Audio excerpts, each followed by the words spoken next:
Greetings, I'm Solidus-Skully, and welcome back to Devil May Cry 2.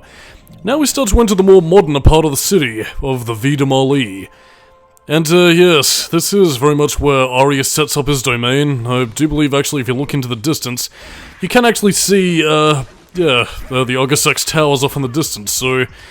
yeah, everything part of, the Ouroboros Corporation, that is to say, the international corporation that Arius leads, as Mathieu had told us.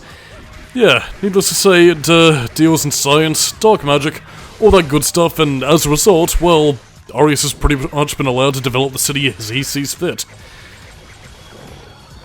And yeah, to sort of go into, like, the Vida Marley's history in terms of, August the Chaos, its people, and, where Arius really seems to fit in the whole spiel.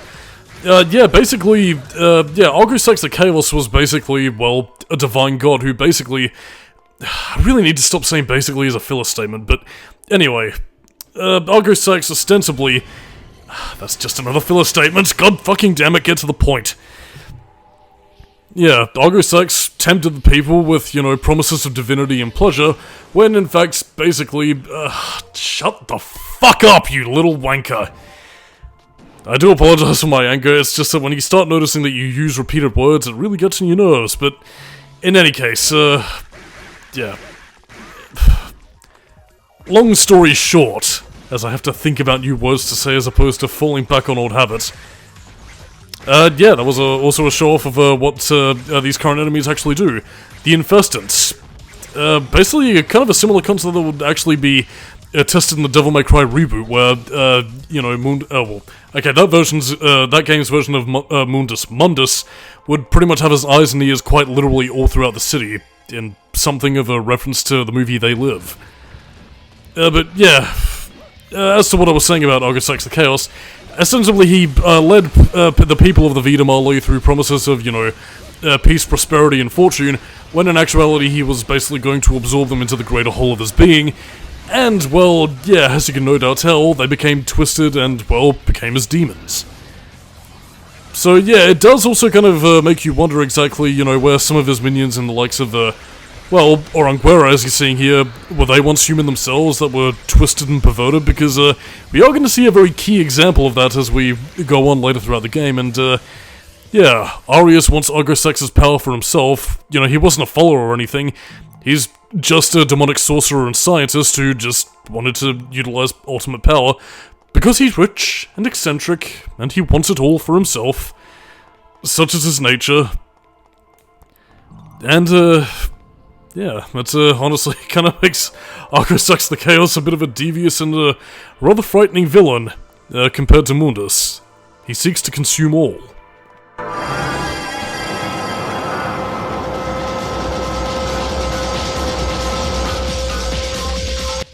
And now we get to a fight that's somewhat less frightening, the Infested Tank.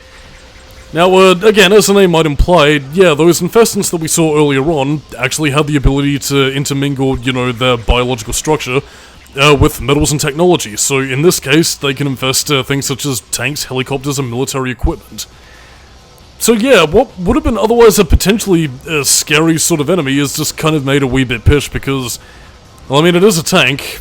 I mean, again, it does have, its main gun right there, and a machine gun on top, and the way in which you're meant to take this thing out quickly is by jumping on top of the tank and taking out its eye, but there is a machine gun up there that'll pretty much pip you to hell and back, and again, take away your style points, so again, you can pretty much gain easy style ranking by getting up close and attacking it. Its main gun can't reach you. It does have a flamethrower attack, technically, but, well, good luck trying to reach you when its long nozzle is far away from anywhere where Lucia can take it out. But yeah, I mean, you're pretty much meant to aim for the eye, that's pretty much its main weak point, but yeah, as you will be seeing quite soon, Lucia gets pipped and that's pretty much that. So really, yeah, again, there's not really too much you can really do with the tank, and it is, laughed at, it's like, oh yeah, DMC2 is a hard game, guys. I'm a meme lord.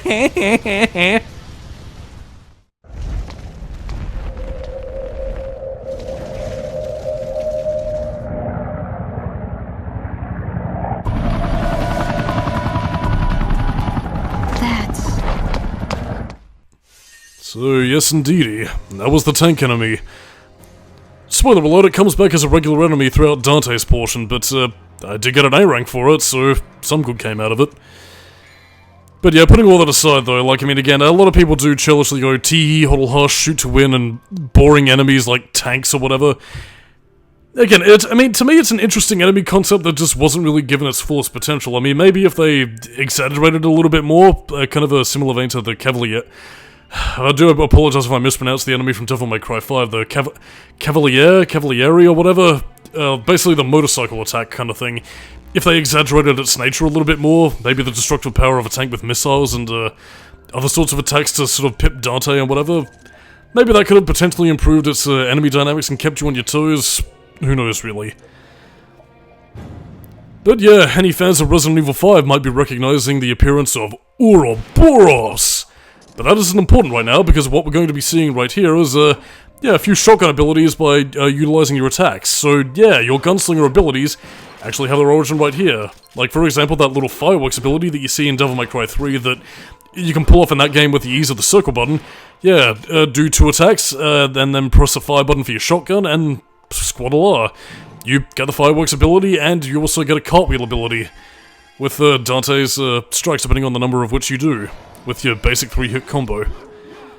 And yeah, the fitting thing is that you do also get some time with both the shotgun and Ebony as well, so yeah, that can be quite nice to help you have one powerful shot and then another little box shot to keep enemies back. So yeah, I do kind of like how they work some of the gunslinger abilities with you know, the limited mechanics the game had.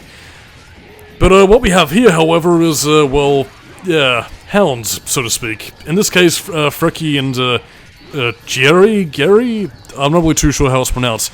It is pretty much based on Nordic mythology as companions of Odin, when he was traveling the world in this human guise. But what that human guise is, well, you'll find out a little bit later. But yeah, to kind of get to Devil May Cry terminology, again, no, they're not human companions of Odin, and there is no Odin in the game himself, but yeah, they are very much the hounds and seekers of, well, a rather powerful enemy who went toe-to-toe with Sparta, and, well, pretty much ended up facing him as a respected foe, and Dante, too, will have to face off against his father's dirty work, for the lack of a better phrase. But yeah, needless to say, these hounds are very much testing Dante, and, well, basically being a signal into the sky to show that, yes, he is worthy, and, well, one of the devout followers of Argus X the Chaos is gonna be on his ass, so yeah, be forewarned. In terms of the basic enemy dynamics of what you're seeing here in terms of Freki and Gary, basically they're just pretty much gonna jump around. They do have this little drill dive attack, as you can see right there, but yeah, a lot of them, they don't really stay still for long, apart from one brief moment to hell, so yeah, it's really more of a case of no, chase me and play fetch with doggy and eat doggy food, killed him tasty. So yeah, that can be a wee bit balls. Not necessarily challenging, although it does become challenging in a different sense, is that they're really more there to distract you as opposed to pose any legitimate threat, but you'll see what I'm talking about in a few parts to come.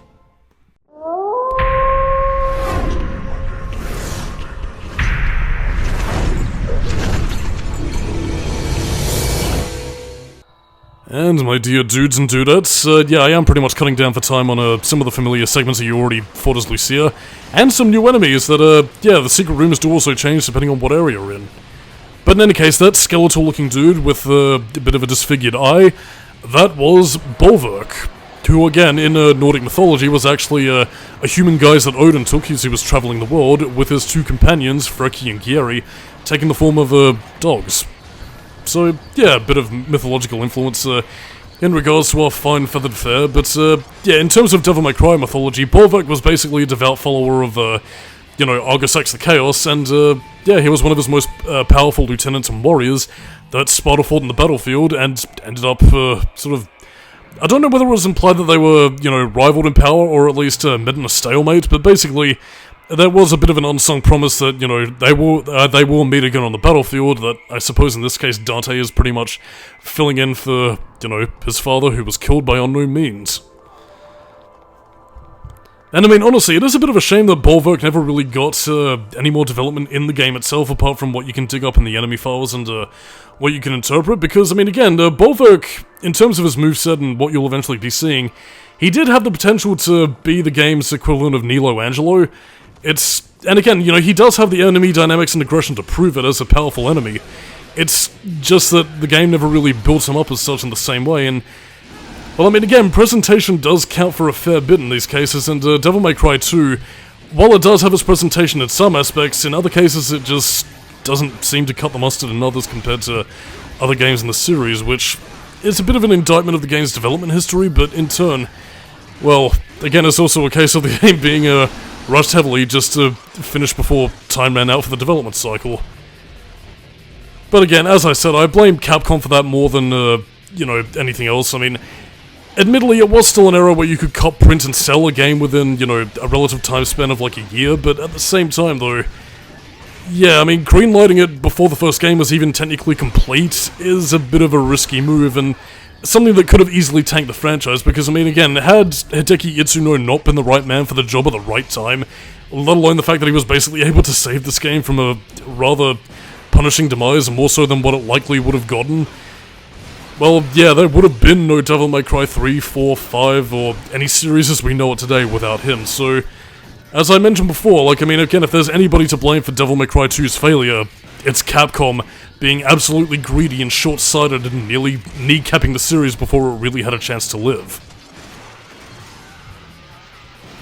But yeah, we also have another boss fight against Oranguera, which, I mean, I suppose we technically already fought against with Lucia, so no harm, no foul, really, but yeah, it does also kind of go to show how, again, a lot of these enemies are very dime a dozen, and, again, how a lot of this is either a product of Arius' experiments, where he can just produce these en masse, or the fact that, yeah, a lot of these are so loyal to Argosax the Chaos that, again, demons can keep spilling out into the land and, yeah, pretty much taking shape from there.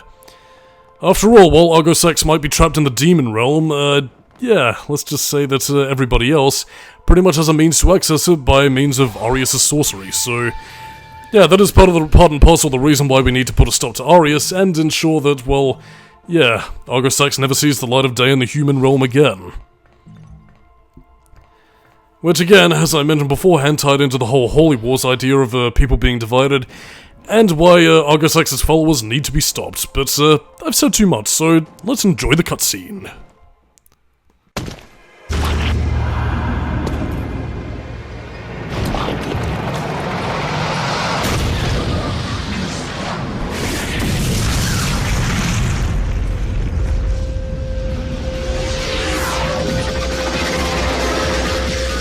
Oh no, the tanks! There are 3 of the Unpanzers!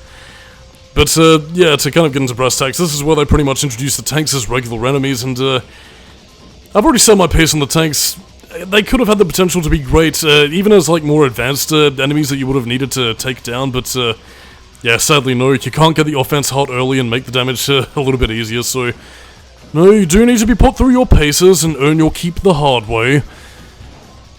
But, yeah, somewhat sadly, we are still stuck with the Electro Heart that, I don't think technically has any, a status buff compared to the Flame or the Frost Hearts that you can equip later on, so, yeah, rather sadly, the Electro Heart is, a little bit useless.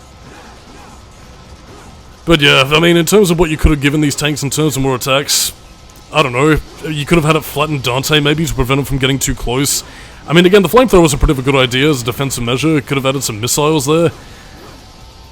I don't know, it's just a sad state of affairs, really. I feel like later Devil May Cry games probably would have given you a more stylish option, particularly with, like maybe Nero's Devilbringer probably would have given you some, like, unique takedown animations where, like, I don't know, maybe you would have ripped the top half of the tank off, pulled out the Infestant, and, you know, gone to town beating the shit out of it. But, I don't know. That's neither here nor there in this case, which is a bit of a shame, actually, because this area right here and now does actually have a fair few secrets to it, not just with the, you know, the offense art, but as well as some of the blue orbs and other aspects hidden about, including some secret rooms. But yeah, needless to say, in this urban city area, there is a lot more to do compared to what Lucia's brief tenure was over this way comes, so yeah, I mean, while guns are rather powerful, I don't blame people for using them, I mean, not just specifically for dominant strategy, but also for the likes of this, where you can pretty much easily go to town on some of the tanks like this, and it sort of feels like this area right here was specifically what the chain gun abilities of your Devil Trigger and the round trip were meant to be used for, because again, you saw how quickly we, you know, cleaned up the stylish rankings, so really, it's just a matter of going to town and testing some of my new shotgun abilities. I don't know. I mean, again, you do also have the fear of getting pipped by the other tanks that pretty much, pepper their main artillery shells against Dante, and, they throw off your groove. But, yeah, that's neither here nor there in this case. And again, in similar vein to Devil May Cry 1, the higher your ranking, the more orbs they drop, so, again, it is in your best interest to defeat enemies using a Showtime ranking. But, all that aside, though, yeah, tank enemies, just a really cool concept, just a bit of a shame they weren't executed well and were sadly never really tested again. I mean, again, I did mention that a similar concept was later used in the Devil May Cry reboot, but a lot of that was mainly just utilized as cameras as opposed to technology, and in and of itself, I'm actually kind of surprised the Resident Evil series never really used much of these, infestants like a sort of thing. I mean, the series post Resident Evil 4 went hog wild with the whole idea of like no, they're not zombies. They're technically Los Plagas, so they infect the humans, and you can't blow their head off anymore. So I mean, honestly, the next step I feel would have been like infesting technology, perhaps. So yeah, I mean, otherwise inanimate objects you would have thought were safe were now possessed by a virus-infested mutants. So I don't know, I feel like that would have been a cool next logical step for a Resident Evil game. I don't know. Maybe Resident Evil 10 would intertwine technology and monsters. I mean, they have technically done it before with, the likes of Erstenak, and oh, there are scummy children outside. Horrible, horrible children. What are they doing? Playing stickball. Ugh. Damn children. Always annoying me like fucking yobbos when I'm trying to record commentary.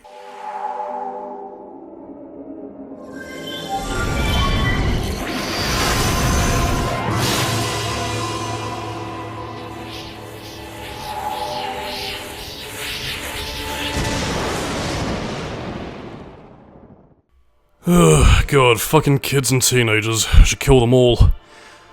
But yeah, I mean, it is, to kind of talk about real-world terms, again, it is currently school's out for the wee ones, and sadly that means there's no good fucking kids are all out in the city. Maybe we need an Arius-style curfew where demons are running amok and everybody's locked away in their houses, unable to get out. But yeah, in any case, if you pretty much skirt around the corner of the building, rewards will be yours as we fly there with you. And, yeah, I guess also took Turkey in terms of other Devil May Cry mechanics that later eventually came with the Margin Devil Trigger that Devil May Cry 5 would actually later improve upon, would be, yeah, flight using your Devil Trigger with the aerial heart. I don't know, it does make for a nice way of dispatching your enemies and having more unique traversal options, so, yeah. Call Devil May Cry 2 what you want, unrefined as it may be. It is innovative in its own ways, but unfortunately, not all of them appreciated, as you'll see here.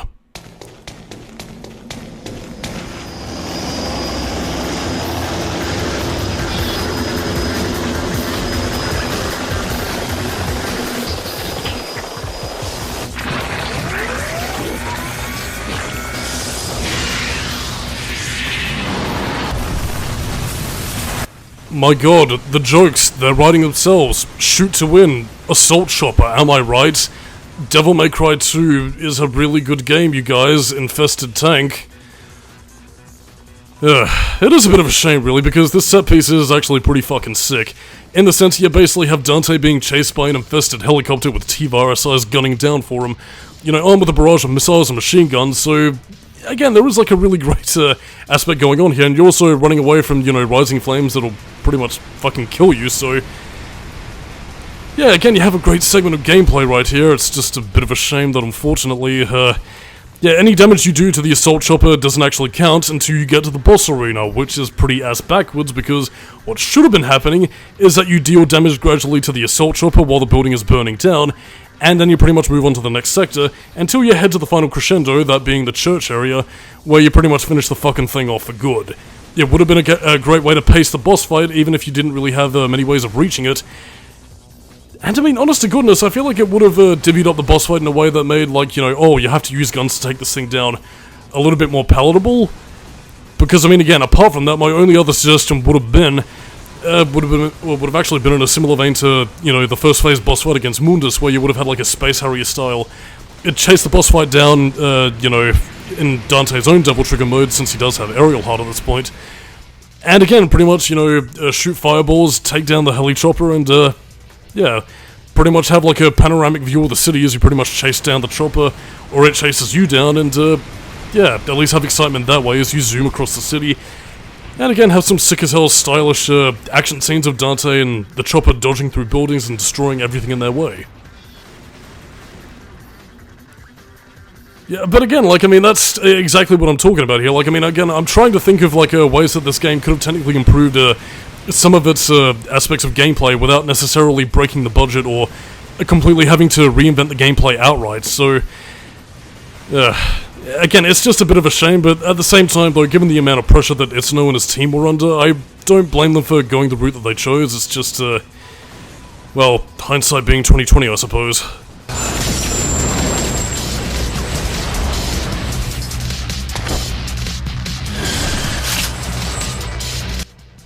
Oh dear. My heart does go out to that little dev team, so it does, but again, like, I mean, dividing segments like this, I mean, again, you get a bit of stylish action, you get a cool cutscene, and then you get a continuation of the boss fight with different areas and, you know, different locales to really sort of spice things up. But instead, what you have in reality is basically, you know, making your way towards the upper echelon of the church up there, and it's also in this building right here that I actually ended up missing the blue orb fragment that I would have needed to complete my, trace, but acquiesced. I think you can kind of see it if you veer towards, like, one of the platforms just over there, where basically the blue orb that's pretty much hidden on, like, this little window cleaner's scaffolding. So yeah, that's pretty much what I missed, but in other words, you know, you pretty much ascend the tower, try and avoid some of the poorer enemies to, you know, that try and pip you with their demonic feather energy, and bada bing, you do the thing. See, it was right there! Or do I get it in this instance, or... do I forget, because I'm too distracted with the Puya, and there are things that you don't notice in gameplay, or do I get it? Do I remember? Oh, I suppose I do remember to get it this time. Thank nomine. I guess maybe I might have re-recorded this in the interim? Oh, I'm not really too sure. Oh, I'm confused. But yeah, I mean, again, this entire segment, again, I'm not going to say completely shits the bed, because, I mean, I do like the initial chase sequence, you know, escaping the burning building, jumping across rooftops and all that. It's just the final crescendo when you finally hit the top of the church that everything just sort of falls by the wayside, and you'll begin to see why once we get there, but, yeah, I think even at this stage you already know that Devil May Cry 2 and aerial enemies aren't exactly a perfect marriage.